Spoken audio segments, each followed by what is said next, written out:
Welcome to Sports Spectrum, the sports and faith podcast that brings Jesus back into the conversation. Here's your host, Jason Romano. This episode of the Sports Spectrum podcast is brought to you by Compassion International. For $38 a month, you can release a child from poverty. It's that simple by going to compassion.com/sportsspectrum. This is your chance to make a difference in a child's life. Food, education, medical care, vocational training, all done in the name of Jesus. Compassion does it right. Go to compassion.com/sportsspectrum.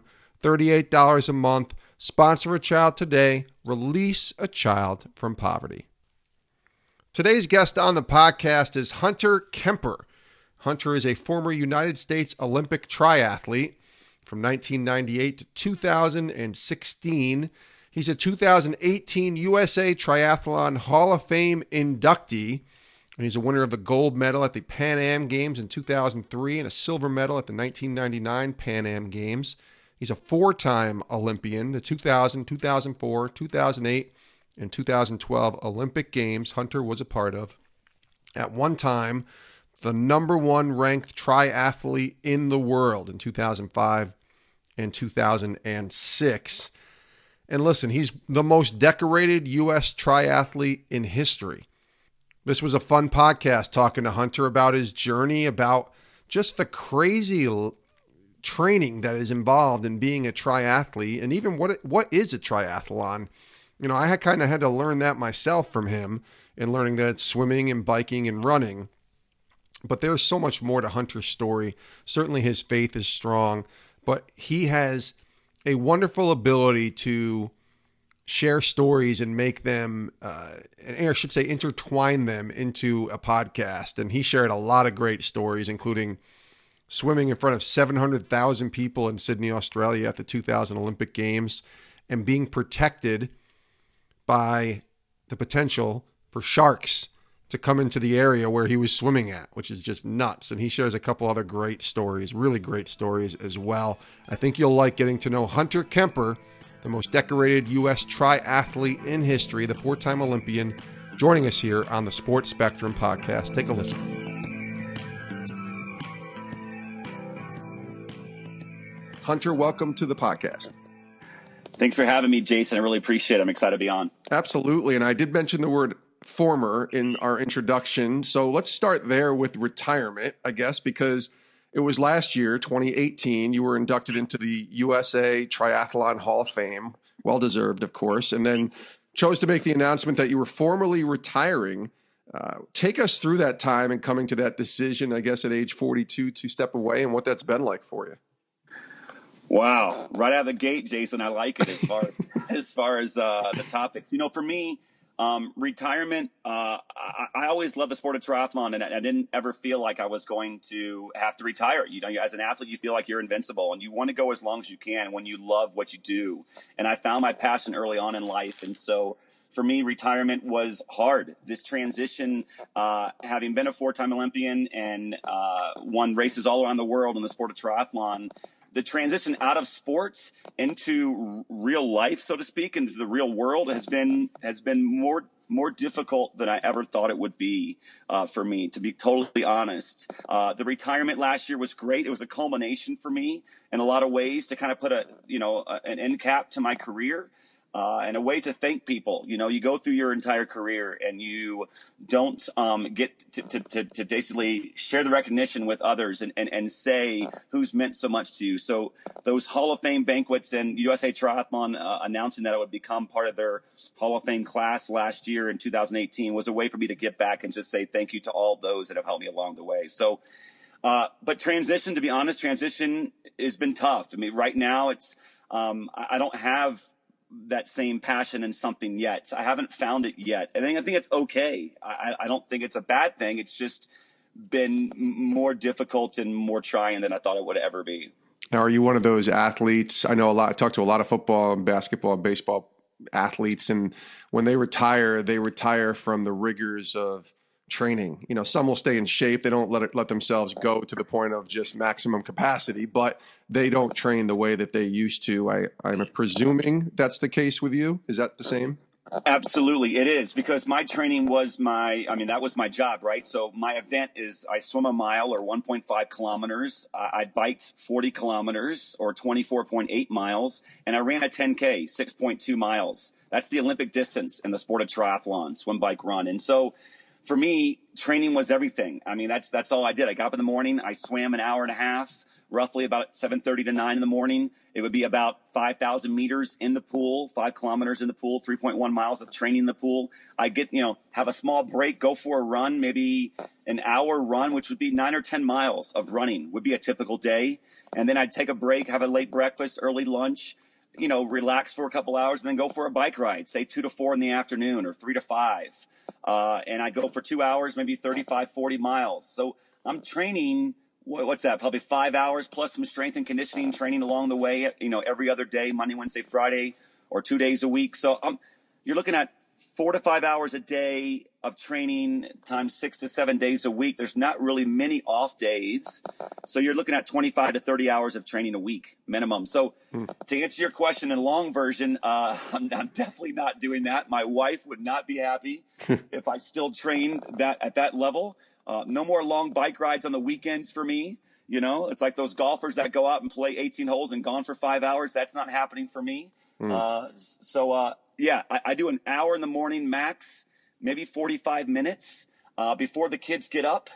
And again, it's kind of, maybe some interval training indoors, before it's still dark. So I'm in my little workout room off the garage, on the treadmill, on the wind trainer, the comfy trainer, and that's pretty much it. I do it to stay healthy and to stay fit, but I definitely miss the old body. I'm not going to lie. Yeah, I was going to ask you, I know you miss the old body, but that just doesn't sound like fun. I mean, I'm just thinking along the lines of, it's your job, obviously, so you're paid to stay in shape. And I know, obviously, there was a point where it became your passion, which you mentioned.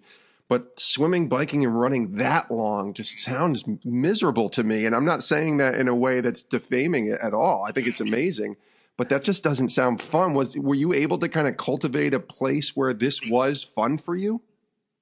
Absolutely. That's great. It was. Yeah. I mean, for me, it became fun within the workouts themselves, right? The process of trying to pursue excellence and get better in your craft, no matter what it is, I think is fun for everyone, right? The ability to learn and educate yourself and learn about better nutrition for me, learn about sports science and how I can perform better on race day and the training leading up to it. Sure. I'm not trying to say that all the days were great. And there were definitely days that I didn't want to go for that, that long run of 14 to 15 miles on an early Sunday morning, or whatever. But I enjoyed the idea behind trying to pursue the best of me and getting and that pursuit of excellence for me. And I really became in love with the process of getting better and maximizing the most out of myself, especially at a later age.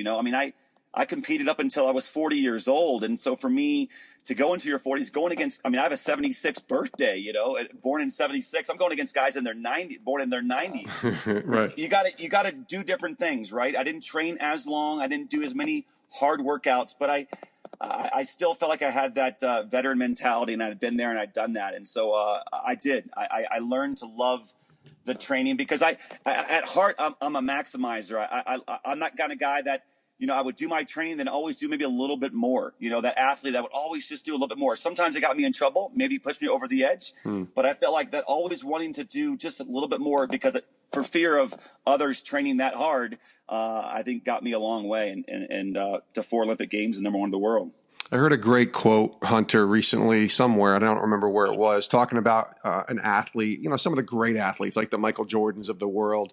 And, for you were #1 ranked in the world. So you were the best in the world at what you do. And they said something like, it's tough to stop being Superman. Something along those lines was the quote I heard. And yeah. I just wonder for you, is that something that was the adjustment for you, not to find another passion, but to literally, even at the end of your career, when you're not the same as you were maybe in the middle of your prime, was that a tough adjustment for you, just knowing that I just can't do what I used to do at that level, at that peak? Absolutely. It was a very tough adjustment. And I think it humbles you. We all get older and our bodies fail us. And especially in endurance sports, you get stronger as you get older, but at a certain point, your body does start to break down. And it was it was tough. I mean, it definitely was tough to know where you've been and the level that you've reached, and to know in 2005 and 2006 I was number one in the world, and I've been to all these Olympic Games, and then towards the end of my career, I can't. The goal then became to make an Olympic team. That was my goal in Rio. Going for Rio in 2016, still pursuing that, trying to make my 5th Olympic Games, being the only triathlete in history. That goal, it was never my goal to make an Olympic team. It was always my goal to win a medal. I never did win an Olympic medal. I tried for 4 different times. It's very challenging. But for me, the goal of actually making a team, that goal is so much less than actually trying to win a medal, to actually just make the team. And so I think I had fallen quite a bit, and that doesn't get you up in the morning. And I think that's kind of what pushed me out. That kind of what ended my career, was the fact that I couldn't get up in the morning knowing I was chasing something to wear around my neck. I was chasing just to get on a team for a statistic that maybe no one's accomplished. It's hard. That drive is a lot less powerful than it is to try to be the best at something. Yeah, and I don't think that's something a lot of people can relate to, because it's one thing for me to tell you that at 45, I just can't play pickup basketball the way I did at 35, and my knees can't hold up. But it's another thing to be the number 1 ranked athlete at what you do in the world, and then to have to step away from that. So I wonder, and I want to dive into your faith in a minute, your testimony and kind of where that began for you. But tell me how that played a role, any of that, in how you pursued your job and your career from an athletic standpoint, where faith kind of was the center of that. It's a great question. Early on, and I'll share my testimony here in a little bit. But I, as a professional triathlete, I kind of shied away from my faith during those years a little bit, and being so outward about it, only because I felt like I make my living with sponsors like Nike and Toyota and General Mills and all these different sponsors that I had, Polo Ralph Lauren. I feel like if I talked about my faith in a way that I maybe wanted to, it was going to set me back. Maybe they thought I'd be a Bible thumper, and it wouldn't be, they could go on to someone else. I was dispensable. I wasn't Michael Jordan. I wasn't Michael Phelps. I wasn't my sport, I guess. But the sport of triathlon, I mean, not many people have heard about it, especially making a living doing it. Yeah. So maybe they could have gone to someone else, or maybe just Nike eventually just canceled their sponsorship for the sport entirely. So I shied away. But then towards the last half of my career, I thought, this is who I am. This is the essence of me. And if I don't share that with people, I don't feel like I'm being authentic. And if I'm not authentic, then they don't get the sense of who the real me is. And that was hard for me. So I just felt like, I got to be who I am. I got to talk about my faith whenever I can, when I feel like it's appropriate, not over the bounds, but when I feel like it's necessary, and be good in that, and be comfortable in that, and be, and so I feel like you see others outwardly do it, and they do it so naturally, the Tim Tebow's of the world, and it's who they are, and it's and eventually it became who I am. But early on in my career, I didn't see it that way, and I felt like it was a little bit not who I was. So let's go to that testimony, Hunter. Was that a moment for you when you were younger, growing up in church? Was it older?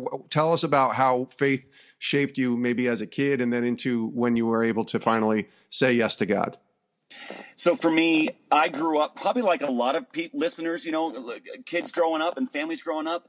I grew up in the Presbyterian church in Orlando, Florida, in a suburb north of Orlando. And I would go to church always on the weekends. We'd go to Sunday school. I knew God, but I didn't have a relationship with him. But as I got older and as I became better in the sport of triathlon at 11, at 12, at 13, I began to travel. And when are sports played? When do we do sports? We do them on the weekends.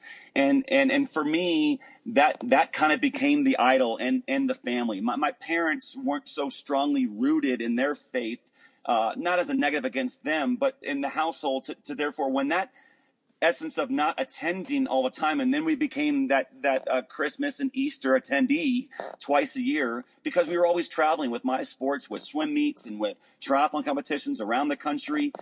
They really wanted to provide that for me, and so I kind of lost my way. Didn't really have any kind of relationship going into college. I went to Wake Forest University in North Carolina in Winston-Salem, and then I found myself being around others. I was a walk-on in cross-country and track at that university, and I found myself around teammates that didn't go out to parties. They didn't want to do that. I didn't drink. I didn't want to be associated with that scene, and they were just strong. And the way they acted just rubbed off on me. It was different. And their leadership in that way was different. And the way they talked to people and how humble they were about their craft. And then lo and behold, I realized that what strong faith that they do have. And so I feel like during my senior year, I was kind of being drawn more to people that were men and women of faith. And so I came out here to Colorado Springs. I graduated in 1998 from Wake Forest. I moved out to Colorado Springs, Olympic City, USA.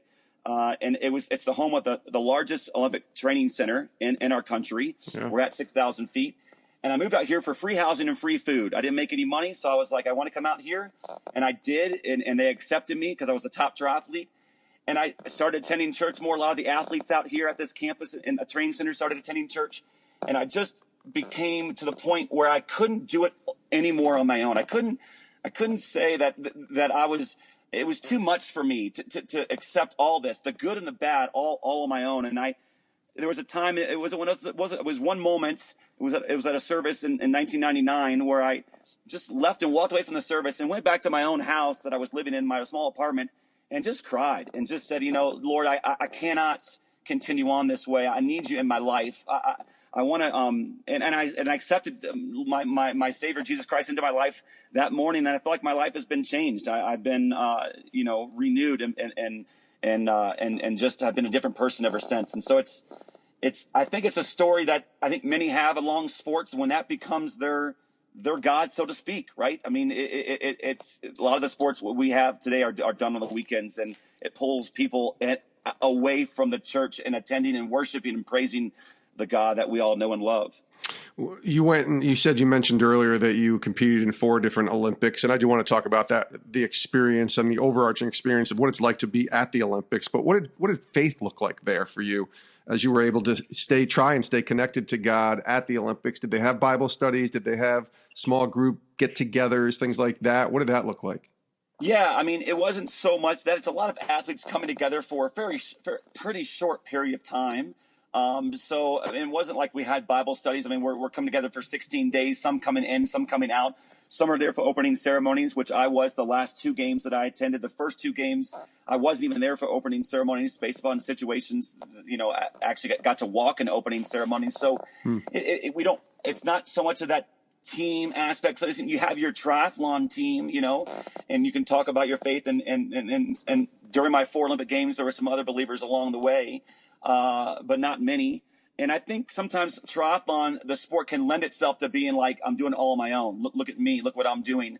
And so for me, I think faith looked like I felt secure and comfortable to know that no matter what happened, I mean, the Olympic Games can be a very scary thing because you train 4 years. 4 years of your life is for one moment in time. It could be for one 100-meter sprint. It could be for one dive off the platform. For us, it was an hour and 45, an hour and 50-minute race, but there was no prelims. It was just straight up finals, one day, one moment.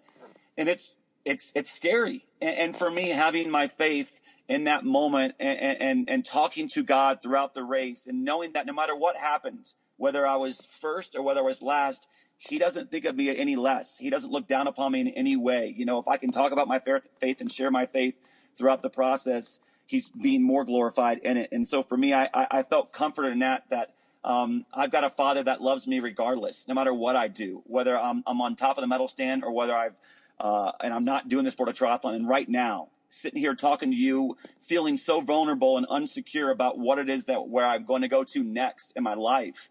It's scary, right? And I feel very vulnerable, like I was at that starting line going, I don't know where I'm going to finish. I don't know what place I'm going to get, but God, I can do all things with you.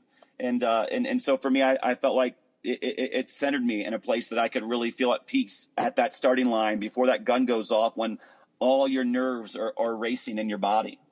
The training that you mentioned earlier, just a kind of 3 days a week training that I said was crazy. I'm sure that's ratcheted up even more for the Olympics, because you say you were a professional. I mean, it was your job. You're being paid with these sponsors to compete in events.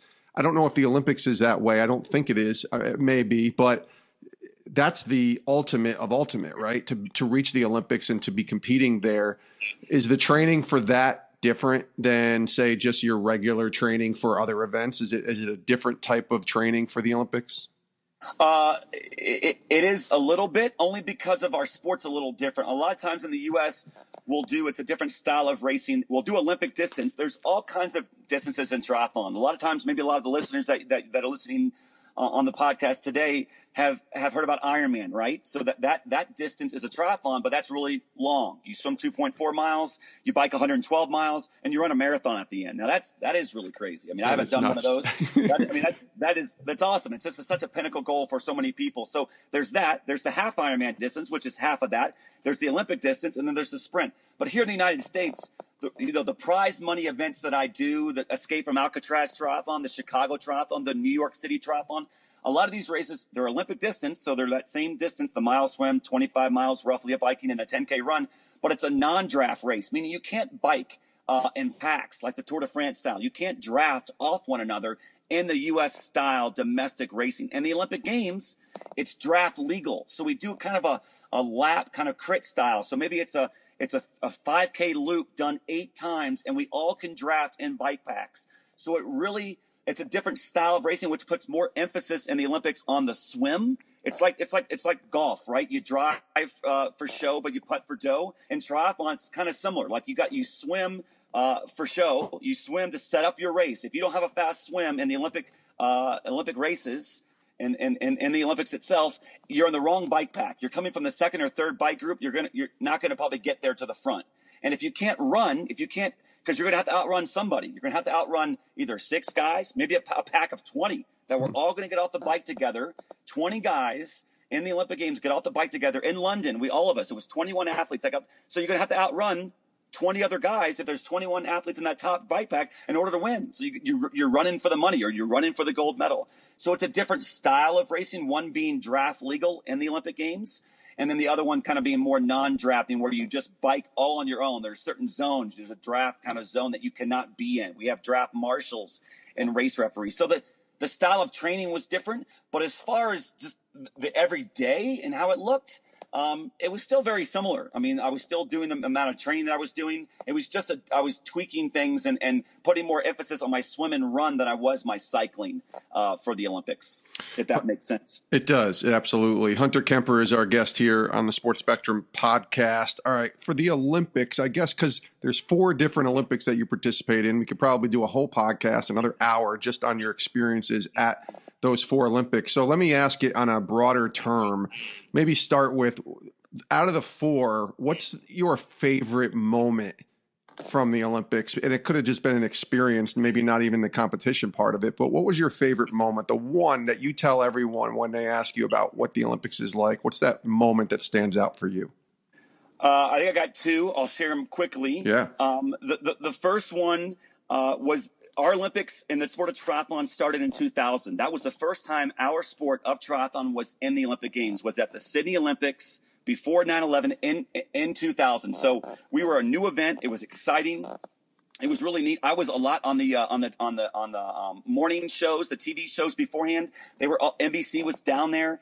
And so 5 days before the race, they asked me, I'm live on television on one of the morning shows, and they say, hey, what do you think about the sharks in the harbor? And I'm like, what do you mean the sharks in the harbor?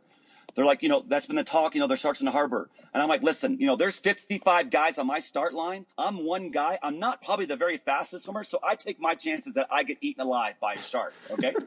So I was like, okay. So we come down. I'm thinking training questions, Jason. I'm thinking how's the nutrition going? Sharks in the harbor. My opening question for this 24-year-old kid going to his very first Olympic Games. 5 days later, race morning, 500,000 people, maybe 700,000 people. It's a free venue because the people are all lined up around the course, the bike course, around the swim feeder. We're right by the Opera House. An hour and a half before the race, I'm getting my transition set up, my bike set up, and I see these guys in wetsuits with sonar guns. And I'm like, I asked one of the race referees, I'm like, what's the deal with the guys in the wetsuits and the sonar guns? Oh, don't worry, the sharks don't like the sonar sound. And I was like, are you serious? Are there really sharks in the harbor? Like, is this for real? Like, you watch NASCAR for the crashes, but apparently you're watching in 2000, you were watching, triathlon to see if somebody gets eaten alive by a shark. So they surrounded the perimeter underneath the water, and made sure that we were protected and scare away the shark with the sonar sound. So that was a fun story. It was the very first Olympic Games. It's something that I'll never forget, racing in front of 700,000 people or 500,000 people. It was just in front of the Opera House, an iconic venue in Sydney, Australia. It was amazing. And then my last is 2012, the London Olympics. I'm there. My whole family's there. And my parents went to every Olympic Games. It was an amazing thing for them to see the world. But in 2012, I'm there, and I'm there with my oldest son, who's 5 years old. His name is Davis at the time. He's 5 years old. And so I'm with them. And before the race starts, I'm walking to the pontoon, and I look up, and I see in the stands, and I see my son, I see my wife, and I see my parents. And it just really kind of centered me and brought me to a place and made me very emotional to be like, my son gets to see me compete. Daddy's not too old that I get to actually compete in Olympic Games in front of him. He gets to watch his dad compete at the highest level. It was something that I'll never forget, that image of looking up in the stands and seeing him before I walk out onto the start pontoon to go out and compete in what was, I didn't know at the time, but my last Olympic Games in 2012. Oh, those are great stories. And I'm sure you have plenty more. There's actually, in your retirement speech from last year, 2018, you mentioned a few things. There were sort of odd things that had happened in your career, in your life. I thought maybe let's share a couple more of those stories before we close out the podcast. And I'll pick the couple that stood out to me because I just thought, oh, I got to hear what happened in this situation. So in Sydney, Australia, apparently there was a commercial that you filmed and at the same time lost a race to a kangaroo named Skippy. Please share. That's true. That's true. That's true. They invited us down to Australia, told us we were going to be in a commercial, me and another professional triathlete. Again, we were the new sport. It was an exciting thing for us in triathlon. So Visa wanted to film a commercial, and they wanted to include a kangaroo called Kangaroo Dreams. And I didn't really know about the kangaroo. I thought I was going down there for a triathlon-related commercial. And so we're there all week. We're called The Talent. It's awesome. I mean, we got our own little RV downtown. I mean, they're closing down roads in the middle of downtown Sydney. I couldn't believe it. I mean, get our own hotel, milk and cookies. But before the last day, the director's like, hey, listen, just want to let you know, the kangaroo tomorrow is going to come out, and this is what it's all going to be. And I was like, hold up. What do you mean the kangaroo? Well, this commercial, it's about, there's a kangaroo. He's dreaming about doing a triathlon, and it says at the end, he wakes back up and says, his dreams can't come true, but yours can if you take the visa wherever you want to be, kind of thing. And so I was like, are you serious? There's a kangaroo, but the kangaroos can't do triathlons. They can't swim, bike, and run. Well, he's dreaming. The kangaroo's dreaming. Come on. It's called Kangaroo Dreams. So we're running, and sure enough, there's a kangaroo, and it's Skippy, and we're like, chariots of fire trying to run, and he's hopping along in front of the fake crowd like at 2 or 3 miles an hour, and I'm trying to and I get beat by the kangaroo. And not only do I get beat in the commercial, but I get third place. The extra who's just a local extra in the commercial, I get third. I get the bronze. And my buddy is off the podium, like he's not even in the shot. So it's just one of those, you get it, the TV business, you get down there and all of a sudden it's a little bit of a twist. And I'm thinking, really? We're racing a kangaroo. This is so not making sense. But, it did. And that's your first Olympics, right? That's the same one that you were trying to be protected from sharks. So there's a lot of bizarre things happening in your first experience. That's right. There is. You're right. That's awesome. Now, there was another story that you shared about being in Central Park in a Speedo, and then also happens to be proposing to your wife right around that same time. Can you share that story? Yeah, absolutely. So I did a race that morning in Central Park. We swim in the Hudson River, which is probably not a popular thing to do for most people, most New Yorkers, right? Yeah. Not many people swimming in the Hudson. So we did that. I'm in my Speedo. I raced in my Speedo, and I swam that mile down the Hudson. It was downstream, so it was with the current. I want to say, just go on record as saying that I still hold the record for the New York City Triathlon overall record, because that swim current that day was super strong, and I did a sub 12-minute mile, which is beyond what you can possibly do in a pool. So it was amazing. And then I biked. I didn't do great that day overall in the race. It was our national championships. I don't know where I finished, but it wasn't on the podium. And then I get finished late, but I thought, to me, I didn't propose to my wife in the Speedo, but I waited later on that evening to propose to her not in my Speedo. I was like, I should probably dress up, clean up, and take my wife out. We had been dating over 2 years, and I think she was ready. It was one of those times like, you know what? It's time for us to either, pull the trigger here. And so for me, I proposed to her right by the boathouse in Central Park.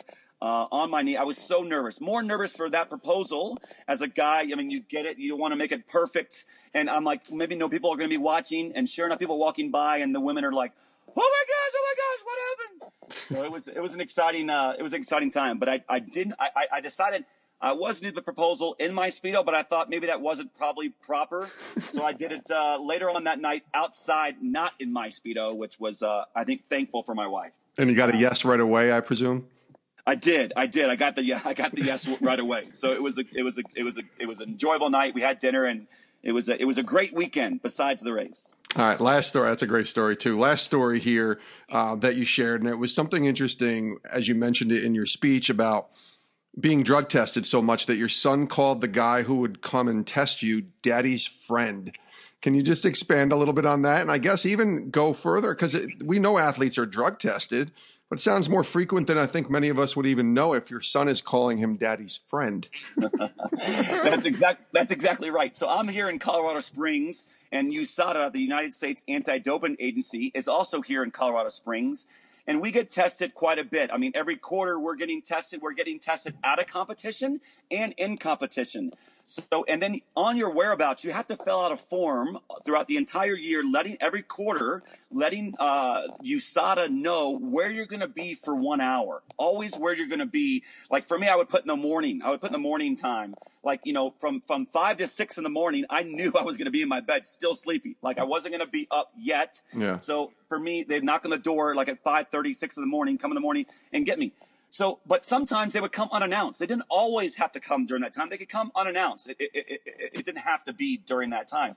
So one year I got tested, I think it was in 2011 or 2012. I got tested more times than anybody in the entire country, in the entire drug population pool, which is a good thing, actually, Jason, because it means I'm racing well. So I'm on top of the podium, winning big races that they have to test me, and they're coming out of competition as well. Well, one of the afternoons, I go to the door, I'm not around, and I get tested so much. And we see the same drug testers all the time. There's 2 guys that come here in Colorado Springs that I see. And then it comes up and knocked on the door. And this guy named Richard, and my 4-year-old son at the time answered the door and then came to me and said, "Hey, Daddy, your friend is here." And I was like, "Are you serious? Like, is he here that much that you think he's my friend?" Like, it was really just a very funny moment that I just was caught off guard by when he said that. And you get it, and then the drug tester follows you around. I mean, they basically have to follow you around wherever you go until you produce a urine sample or sometimes a blood sample, and they can't leave your site. So whether you're at home or whether you're at practice, you go to the dining hall, whatever you do, they have to kind of come with you. They have to, once they come into your presence, they have to always be in your sight. So it's amazing group what USADA does. I mean, to know for a fact that you're trying to compete on a level playing field. That's all an athlete ever wants. Right. To know that everyone's being tested. It's an equal playing field for all. And for me, I was always welcoming the test because I knew for me that competing clean was so important. And I would never, with my faith and with my moral compass, would never ever go that direction. So it was it's great. But yeah, my daddy, your friend is here. Caught me a little off guard. I'm not going to lie. That's great. You'll have that for the rest of your life. That's awesome. I love that story. Yeah. A couple more questions here with Hunter Kemper. And our final 2 questions I'm going to ask you, Hunter, both have to do with lessons that you've learned or are learning. So we'll go back to the lessons that you've learned first. And maybe the greatest lesson that the Lord has taught you in your career. And it doesn't have to be spiritual. It could just be something that you learned along this journey, because it's been quite the journey here, obviously 20 years or so of doing what you've been able to do.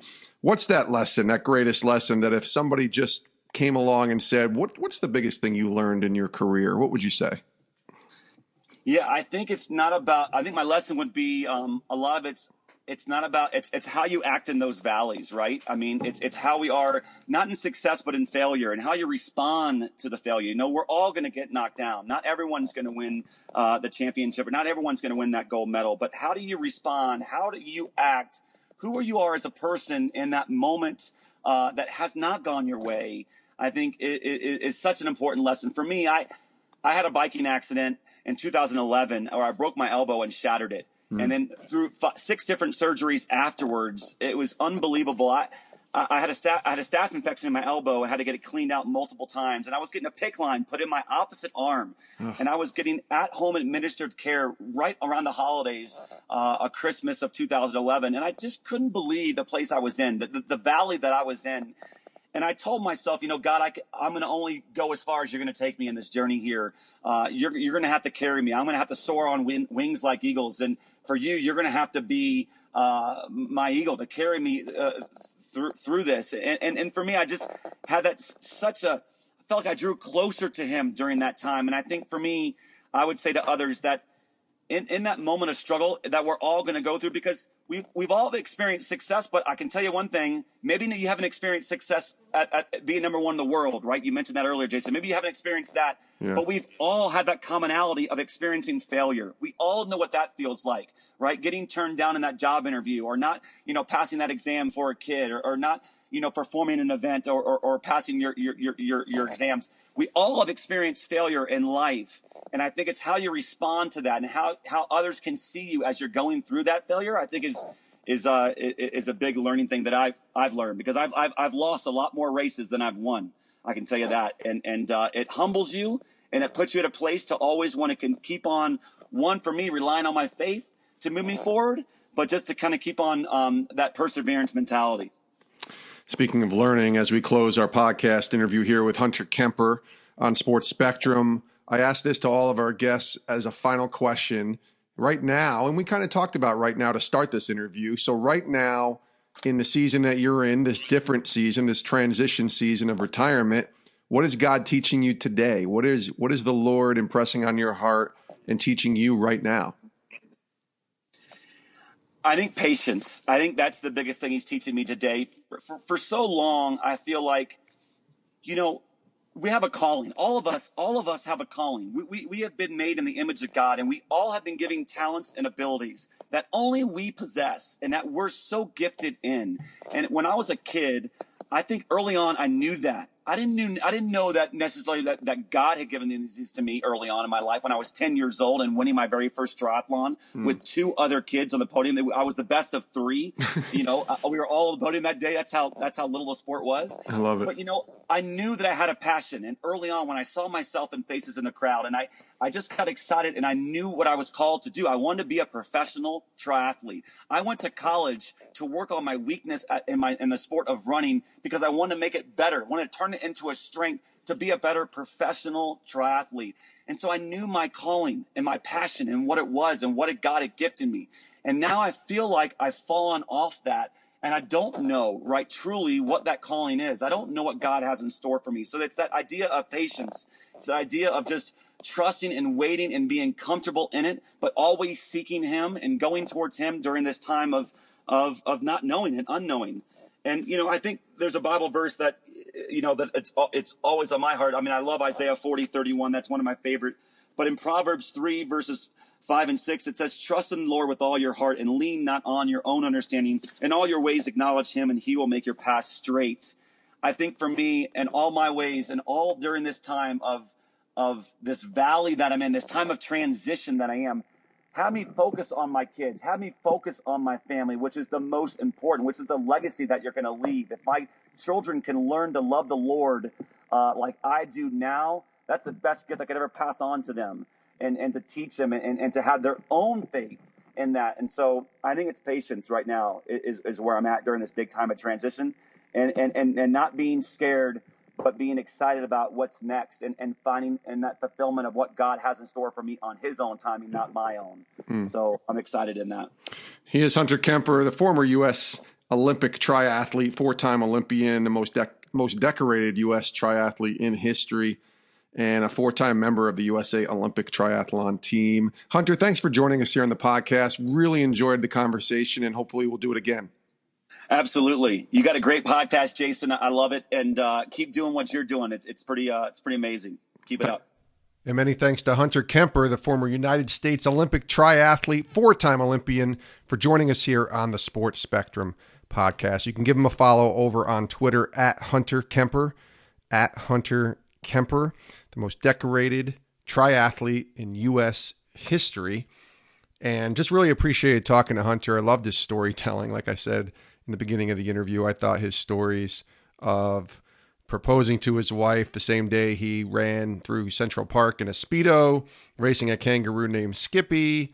I mean, just good stuff there about Daddy's friend, who is the drug tester while he was training for the Olympics. Just a lot of good stuff there, including the shark story at the Sydney Olympics.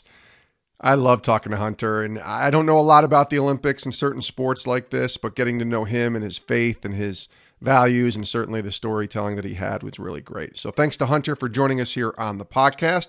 Thanks to you for listening. We also want to thank Compassion International for sponsoring this podcast for $38 a month. You got a chance right now to release a child from poverty. It's that simple, and it's more powerful than poverty. It's one person at a time being done, discipled, mentored, food, education, medical care, vocational training. It's all being done in the name of Jesus through Compassion International. $38 a month. Sponsor a child today. Go to compassion.com/sportsspectrum. The website again, compassion.com/sportsspectrum. Thanks for listening to this episode of the Sports Spectrum Podcast. Reach us on social media at Twitter, Instagram, and Facebook. Our handle is at sports_spectrum. You can find us on our YouTube channel and subscribe there as well. And you can go to our website, sportsspectrum.com. Sportsspectrum.com. Every podcast is there. Daily devotionals every morning at 6 a.m. Eastern to get your day started right with God. And of course, articles all day long on the intersection of sports and faith. Check it out, sportsspectrum.com. Thanks for joining us. We'll see you next time with a brand new episode of the Sports Spectrum Podcast. Have a great rest of your day.